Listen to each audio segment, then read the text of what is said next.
Bienvenidos. Bueno, el día de hoy vamos a hablar del libro La ciudad antigua de Fussell de Coulanges.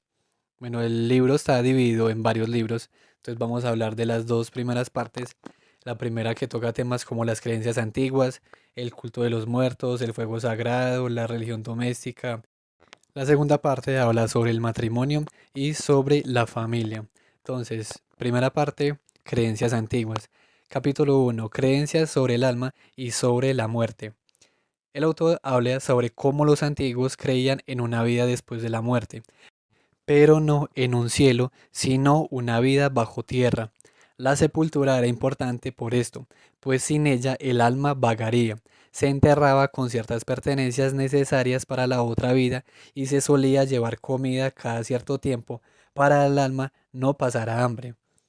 El culto de los muertos. Con lo anterior viene un culto a los muertos. Si fueron buenos o malos en vida, no importa. Todos son considerados divinos. Esto se ve en helenos, latinos, sabinos y etruscos. Esta comida debía llevarse casi que obligatoriamente, si no el alma podría salirse y vagar y atormentar a los vivos. También se les pedían favores. El fuego sagrado. Griegos y romanos solían tener un altar en casa con fuego. Este fuego no podía apagarse. Solo el 1 de mayo se apagaba y encendían otro nuevo. También se le pedían favores como salud o riqueza.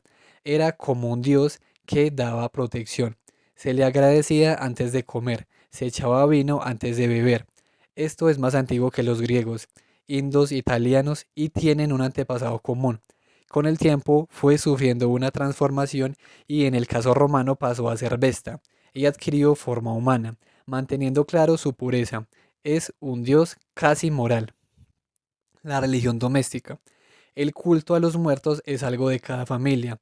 Al entierro solo puede asistir el ser más cercano a ella y la visita donde se les llevan ofrendas no deben haber extraños. Los entierros cercanos deben ser familiares. No puede haber extraños. No hay entonces una serie de reglas para todos, sino que cada familia sigue sus ritos. Tienen sus dioses, pues esos dioses son sus antepasados y cuando mueran ellos serán dioses para las siguientes generaciones. Bueno, el libro 2 está dividido entonces en, primero, la familia. La religión ha sido el principio constitutivo de la familia antigua. Entonces, la familia tenía una unidad, pero esta no era por la fuerza, era por la religión, por sus antepasados comunes. Capítulo 2. El matrimonio. Cuando la mujer se casaba se hacía un rito en el cual el padre la entregaba al marido. Luego era trasladada de casa y antes de entrar se fingía un rapto y entraba cargada a la nueva casa donde se hacían una serie de ritos en los cuales ella adoptaba nuevos dioses, una vestida de blanco y con velo. La separación era difícil, pues implica un nuevo abandono de los dioses. Por esto debía ser religioso. En este caso el rito era más agresivo, pues ya no se estaban aceptando nuevos dioses y una nueva familia, sino todo lo contrario. Cuanto a la continuidad de la familia, el celibato prohibido, divorcio en caso de esterilidad, desigualdad entre el hijo y la hija, el celibato estaba mal visto, en algunos casos penado por la ley, pues al ser dioses familiares, la extinción de una familia significa la extinción de esos dioses también. El primogénito tiene entonces una función, y es que sus dioses perduren. El matrimonio también tiene este asunto como prioritario. En caso de que el hombre no pudiera embarazarla o muriera, un hermano la embarazaba y contaba como si fuera sido el marido. Cuando un niño nacía a los días, se hacía un ritual. La mujer no tiene entonces un papel en la preservación de la familia, pues cuando se casa se va a adorar otros dioses y sus hijos adorarán a estos. Se creía que la gestación manchaba al niño, por lo cual el ritual tenía una parte que era voltear alrededor del fuego para purificarlo. Cuanto de la adopción y de la emancipación. La adopción se hacía en caso de no tener descendencia para evitar que esa religión desapareciera y para adoptar debía haber en la familia anterior del niño descendencia que evitara que por ese paso la religión de aquella muriera. Del parentesco. De lo que los romanos llamaban agnación, el parentesco era por el culto. El parentesco entonces no podría heredarse por vía materna y lo que llamaríamos hermanos en algunos casos no eran hermanos, sino había un mismo culto. Cuando al derecho de propiedad, hay existido distintos tipos de propiedad. Propiedad sobre las cosechas, una propiedad otorgada anualmente. En el caso de los griegos, ellos tenían propiedad sobre el suelo, pero no sobre las cosechas, siendo contrario a lo que se ve en otros casos. El hecho de que los dioses fueran propios y con ello una familia se instalaba en un lugar generaba una relación de propiedad entre tierra y religión, una propiedad ligada a una familia. En el caso de Italia hay una separación entre una casa y otra. Así como las casas no se tocan, las tumbas tampoco lo hacen. Tampoco se comparten, con lo cual no hay comunidad. Cita. No fueron las leyes quienes garantizaron al comienzo el derecho de propiedad. Fue la religión. Fin de la cita. Se hacían ritos anuales en los límites. El límite era un dios y profanarlo tenía consecuencias. Esto se ve en Italia, sabinos, etruscos y helenos. Así como los dioses son para siempre, la propiedad igual y por tanto no se puede vender.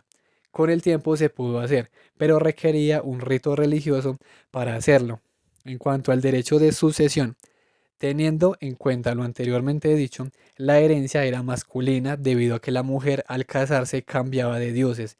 En caso de no haber hijo, se buscaba casar a la mujer o al pariente masculino más cercano. Un hombre adoptado no puede heredar en dos lugares.